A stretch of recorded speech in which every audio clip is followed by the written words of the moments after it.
Welcome, I'm Pavni Mittal. Since the 1990s, 8th March has been observed as International Women's Day to celebrate women's achievements throughout history and across nations. In this two-part Storyboard special, we take a look at the changing woman consumer, the role advertising and marketing communication plays in portraying women in society, and much more. Today's show will focus on the woman consumer, and we take a look at how brands are targeting women. A 2012 study by the Boston Consulting Group found that women control almost two-thirds of the global consumer spending. And a survey commissioned by private equity fund Everstone Capital last year reports that women will make a significant impact as consumers, making India 12% richer by 2015 and 25% richer by 2025. So what then does this mean for marketers? Consumer expert and author Rama Bijapurkar and Ogilvy's Madhukar Sabnavis weigh in.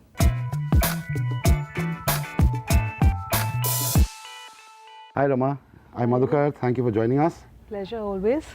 Rama, I'll start with you. Okay. You spent a lot of time, words, pages on the woman, Indian woman as a consumer. Yes. Why did you feel it's so important to spend so much time in your book on that? I think the biggest story in consumer India is the pace of change of women right across the board. And I think the pace of change of women has been far greater than the pace of change of men.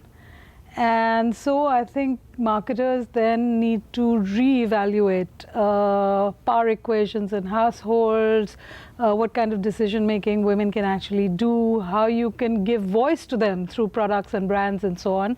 And that's really it. So for example, power distance, which is a construct by Hofstede, the cultural anthropologist, which is the extent to which people who don't have power accept the legitimacy of those that power is divided unequally. If we look around us, I think that's changed, right? So suddenly power distance has absolutely narrowed. Also, if you look at societies are supposed to be masculine or feminine, so Sweden is one end of a feminine society. India's been a masculine society, taboos on sex, you know, it's a fairly testosterone-driven society thus far. I think that's also beginning to get challenged. And I think that's really the context in which I'm looking at women.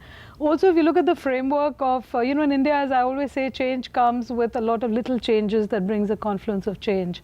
So if you look at the Domestic Violence Act, I think it was 2005. I mean, it took so many years to say that if you beat up a woman, it's a criminal offense, but there it is.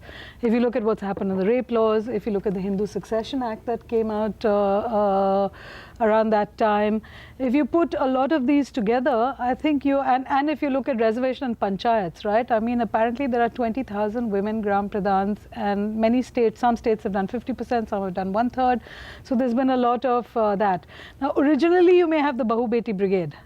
Right. Okay, but after that, I think the next generation changes. Now, similarly, I think if you look at a lot of other affirmative action for women, just imagine if you did have affirmative action in Parliament next. Coming on top of all these things, I think you really start seeing huge and visible change. So men on the other hand, and also education levels. I mean, I think in the last decade and beyond, even the last 2 decades, the amount of increase, I think the way to look at that number is not how many women are graduates, but it is how many years of increase of education has there been in the total pool of women in this country. And the answer is a huge amount. Right. So, Madhukar, you know, what Rama is saying, are these all these sort of almost truisms finding their way into briefs that you write for products and services? Absolutely, absolutely. Just build on what Rama said. The truth of the matter is the woman is the decision maker on a large number of household products, and that's been there for the last 20, 25 years. But one is finding in the last 20 years, certainly in the last decade, for example, women are becoming decision makers and target audience for products hitherto not seen to involve women. Right. Take finance, for example, take automobiles, take mobiles. The whole lot of new categories are seeing women taking their independent decisions for them. So actually, even for us, it's the most exciting audience to track, to see how they are evolving, how they are changing, how their relationship within the family is changing, how their relationships in shopping is changing. So it's absolutely the most potent spending group in society. It has been in the past, but with growing independence, growing education, okay, women are able to make complete independent decisions in lots and lots of new categories. Yeah. In the last few years, we've seen this trend where there's a, say, a gender-neutral product, a scooter or a car or whatever, and it's being marketed, targeted directly at women, only at women. And that sort of provokes me to think, there's like pink and blue. Girl is pink and boy is blue, and, and you're doing this. Is there a downside to saying this scooter is made for women? Culturally, from my point of view, yes. The only downside is the fact that at this particular moment in mindset, and I don't know whether Rama will agree as it goes forward, in mindsets, the belief is that if you target women or girls, you might keep out men, right, per se. Right. That could happen. At this moment, when you see a hero pleasure, for example, saying, why should boys have all the fun? I presume they've made a conscious strategic decision to say, that's a big enough market. There are enough women going to buy two-wheelers, and I can go after them. So, how do you react to that? Yeah, I think it's absolutely right that it is a conscious choice. It will put off men. It should put off men, right, because eventually strategy is about sacrifice. Right. And you're saying that here's an up-and-coming community that is going to be valuable. I want to own that. I want to own that community, and so that's what I will do. So the world is not unisex. So I think decreasing power distance doesn't mean that women are like men and men are like women. I mean, I think women are beginning to have distinctive identities, and they're beginning to be CEOs of the household, like Madhukar said. That's a sweet spot many of them have opted for. Yeah, if it puts off men, I mean, where is the power is what you have to So see. I just want to add, Anand, it's quite interesting, even in categories in the past where we were shy of showing girls. I'll tell you, Bonvita, for example. Let's say till 10 years ago, if we had to do one execution, we always pitched to do boys. Right. Today that has broken down. Yes. If you see the latest execution, we've got girls. Yeah. Yet, I must say, I'll be a little cautious of being able to tell the client for the next 3 years, show only girls in the ad. I might be a little cautious because that might polarize at the moment, and I don't want to polarize. But I think that's a big change, that even in gender-neutral products, advertisers and advertising agencies are now comfortable showing boys and girls independently. Right. It's much like earlier we showed only cricket, now we're showing football. Absolutely. And showing something else as well. And the women are watching cricket too. I mean, Absolutely. IPL is about family entertainment. Yeah. But overall, Rama, has the marketer not looked at this opportunity hard enough? The opportunity of saying there is a huge, constituency which you could communicate, you could talk to. I guess part of that answer is for Madhukar to say. But if you actually look at a lot of the advertising, I mean, I think if advertising is reflecting what's going on, it's clearly woman on top advertising. I mean, she's lecturing her husband, she's telling him about finance, she's telling about various things, she's being completely irreverent, she's got earplugs in her ears when her mother-in-law is talking to her. So, I mean, I think if you listen to I watch every single TV serial there is, I love them. And I think that it's very subversive. That entire subtext of these stories is very subversive. So I think they have latched onto it.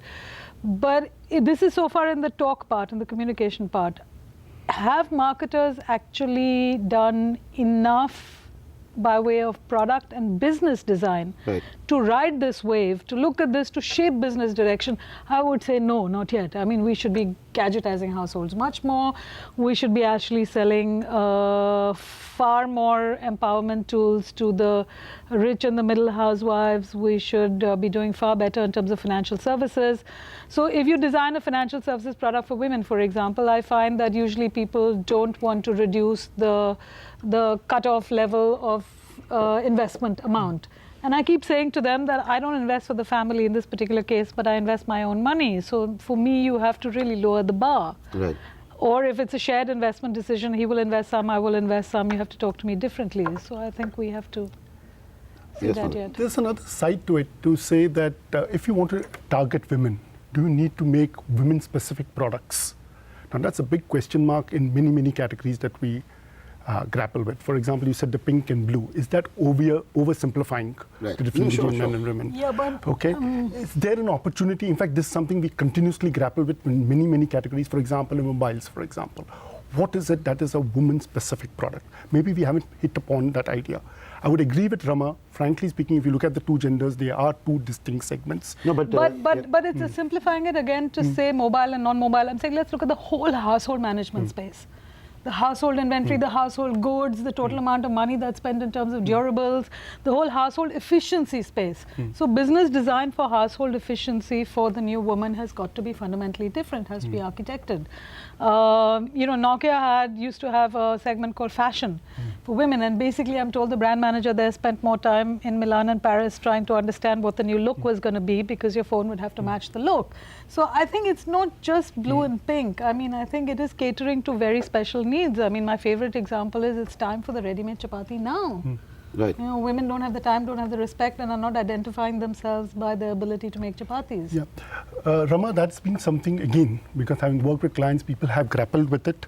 I think in that particular example you're giving has been really getting the product right, actually. Yeah. There's been number of times multiple clients in this category have actually explored and said that's a big opportunity area. The challenge has been actually getting the product right. So I don't think people have been insensitive. Maybe we haven't pushed ourselves hard enough. Maybe there's huge amount of comfort of saying that targeting gender neutral is good enough today to get volumes. I'll give you another example. For example, may I? Yeah, for example, if you look at how women are responding to the fact that they're CEOs of households and the single most important job is to get the kids competitive, as well as to do the stuff that the husband doesn't have time to outdoor work, they call it, right? Now, these women are basically looking at their life and their house, and they're saying, let's do an ABC analysis, and everything which has appreciation on one side and effort on the other, that which is low appreciation, low effort, high effort, let me knock off. Cleaning falls into that category. Now, the point is that you need a whole new paradigm, right? You can't still be on your hands and knees. Even your helper, I think deserves better, is better the minute you give her a stand-up thing, she's going to do it. Sure. So my sort of submission, I would like to say humble submission, but I want to be more forceful, is to say that you have to design, you have to shape business. I'm not talking about adapting little product categories, but to shape whole new paradigms. Sure. I think currently, I think sometimes it will be necessity of the marketplace.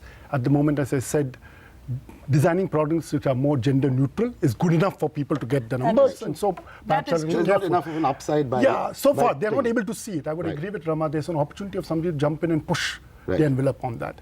But I think we've come a long way in the last 20 years. Last 20 years, one said much of it is to make males' lives comfortable. Today, we are including women as part of, as I said, when you take finance or technology or cars or automobiles in all of them. Right. And I think that will be the next I haven't seen a single financial protection product for women.